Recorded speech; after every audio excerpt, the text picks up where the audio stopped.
What's up mga kabubong? Welcome to Caspar Roofing Channel.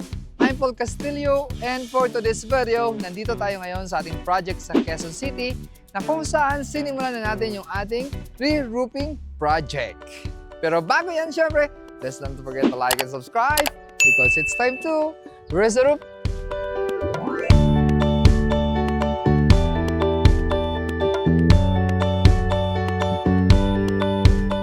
So yun, dito na tayo sa taas.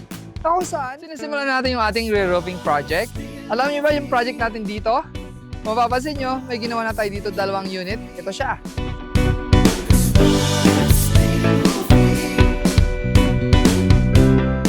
So yung project na to ay very challenging. Bakit? Una-una ay matarik. Mata. So kailangan dito ay full body harness. Pero yun nga lang, nakalimutan ko yung aking full body harness. Pero syempre, meron naman tayong mga lifeline. So yun ang pinaka-importante sa lahat. Kailangan maingat tayo lalo na pag masyadong matarik yung ating bubong.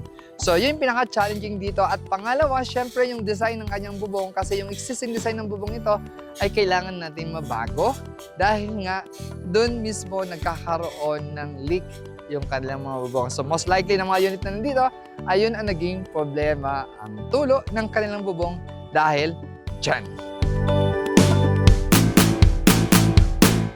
Kaya dapat mawala yan. Bakit? Para mawala yung tulo ng bubong. So ang gagawin natin dyan ay katulad ng ginawa natin dun sa kabilang unit na dire-diretso. Wala nang bali-bali kasi ang daming bali-bali ng mga unit na ito. So yun, ano ba? So at least sa lahat, syempre, ang problema dito ay yung mga parking at saka paano tayo maglalagay ng scaffolding kasi wala siyang area ng paglalagyan ng mga scaffolding. Kaya sana naman, so susunod sa mga developer, kailangan mayroong mga access naman yung tao para sa maintenance ng mga unit nila. Kasi wala tong access kahit hagdanan sa mga gilid. Wala siyang access. So yun, sana naman, next time mga developer, i-consider nyo yung access sa pag-maintain ng bubong ng ating mga homeowners. So yun, ano ba? Ilang araw tayo gumagawa dito?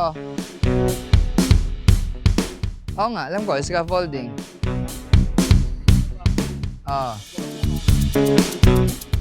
Homeowners. Kasi yung parking. Pag nagpa-park, pumapasok. So, yun ang sinabi ko kanina, yung mga problema ay yung paglalagay ng mga scaffolding. So, ano pa problema natin dito? Matarik, nag-harness pa kayo dito. Pero kailangan pa rin merong harness. Lalo na sa dalawa mong kasama na hindi sanay sa akyatan. Diba? So, kailangan sanay sa akyatan. Pero pinaka-importante pa rin sa lahat ay yung safety natin. So, yun. Anyway, abangan nyo. Siguro mga one week? 1 week? So, mga 1 week matatapos na kami dito kasi marami kami mga project na kasunod. Lilipat na kami at meron kami malaking project. Papakita namin mismo sa inyo yan. Abangan lang yan sa aming YouTube channel. So, yun. Ang profile na ginamit namin dito ay ano? Clip lock. Yung profile na clip lock. So, ang purpose ng clip lock, lalo na pag mga ganito, less maintenance. So, kailangan tayo ay mag-clip lock kasi wala siyang expose. Ano? Text screw. Yan! Di ba? Ang galing na ng editor ko. Sa kakainit ng video, marunong na siya mag-bubong. Kunti-kunti na lang, marunong na mag-bubong yan. So, ano pa ba? Ano pa kulang natin dito? Ano pa gagawin natin?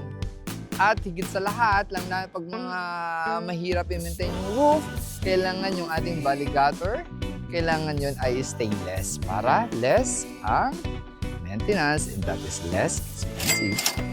So yan, nasimulan na yung part na to, yung sa likod. Pinauna ko yung sa likod bago dito sa harap kasi medyo critical yung harap.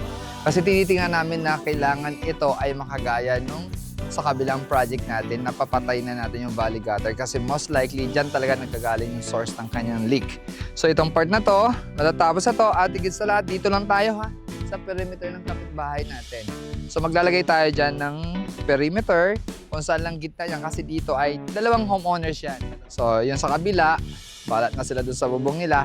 Kasi yung gagawin natin sa bubong natin at pag nagpalit tayo, dapat hindi tayo aapak sa bubong ng kapitbahay niya.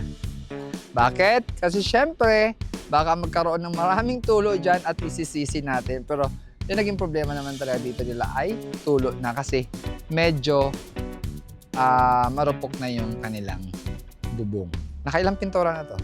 Napintura na to eh. Di ba? So, mga 4 na pintura na yun. So, yun lang kinagandahan ng profile natin. Tatandaan nyo, kapag yung bubong nyo ay kailangan less on maintenance, kailangan gumamit tayo ng mga metal roofing na pang less maintenance. Tama? Tama, syempre. So, yun. Kasi nga, pag-aakyat pa lang, hirap na tayo. So, kailangan nyo pa tumawag ng ating mga roofing contractor or roofing expert para masolve yung problema ng inyong bubong. So, yun. Ano pa? So, yung insulation na ginamit natin dito ay bubble type.